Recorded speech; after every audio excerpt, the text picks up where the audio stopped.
अंचल में हाथी आतंक हाथी आक्रमण में टांगी कन्हईपुर पंचायत बड़पोखरी गाँव जनकर मृत्यु होता कहुछि। मृतक हेले राम सिंह पत्नी मीना सिंह। यह घटना को केन्द्र कर स्थानीय अंचल में उत्तेजना प्रकाश पाई। क्षतिपूरण दाबी में महिला मृतदेह भगतपुर मिल छकरे रास्ता उपरे रखी लोके टायर जाली अवरोध करिसेंती। अभियोग अनुसार गतकाली संध्यारे महिला जनक निखोज थिले। आज सकाळु तांको मृतदेह स्थानीय जंगल उद्धार होइथिला। हाथी आक्रमण में तांकर मृत्यु होइथिबा लोके अभियोग करिसेंती। तेबे एने वन विभाग पक्षरु कोनोसी प्रतिक्रिया मिली पारि नाही। संपर्क में अधिक सूचना फोन लाइन रे अछंती हम प्रतिनिधि प्रकाश नायक। प्रकाश, महिला हाथी आक्रमण में मृत्यु होइथिबार अभियोग आसुछि और रास्ता रोक करा जायछि।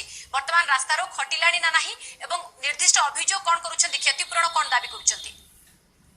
देखो तो पूजा महिला को वर्तमान आनिक महिला को सबको आनिक रास्ता ऊपर रखिछंती एवं वर्तमान रास्ता रोक चलीछि। वर्तमान सुधा डीएफओ वन विभाग कौनसी कर्मचारी आसी पहुंची नांती। सेमानकर दाबी रहुछि जे ताको क्षतिपूरण बाबद 15 लाख टंका दिया जाऊ। ये समस्त दल जथा बीजेपी सब प्रकार दल ये आसिक पहुंचते बहुत संख्यक लोक ये गदा होती। ये हाथी आक्रमण केवल आज गला काली होता सका देखा मिला ता नुहे। यह बारंबार होखापाखि 5टी पंचायत दीर्घ 2 मास भितर 3 जन जीवन गला। तथापि वन विभाग कौन प्रकार पदक्षेप न नेबार आज एभली रास्ता रोक एपर्यंत प्रशासन आलोचना आसनी केते समय हेलानी रास्ता अवरोध हेलानी एवं प्रशासन कहीं आसुनी आपण प्रतिक्रिया किछि नेलेनी कि? सकाळ 7टारू से मृतदेह को जंगल पाखर पाइथिले। तापरे ताकू आनिक रास्ता पर रखिचंती। तो 2 घंटा ऊर्ध्व समय धरिक रास्ता रोक करा गलानी।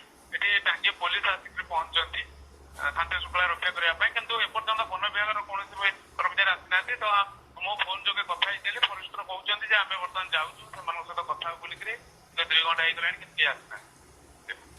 धन्यवाद प्रकाश, आपको सूचना पाई। आम प्रतिनिधि प्रकाश नायक आमको अधिक सूचना दौले। एबे भी रास्ता अवरोध जारी रही।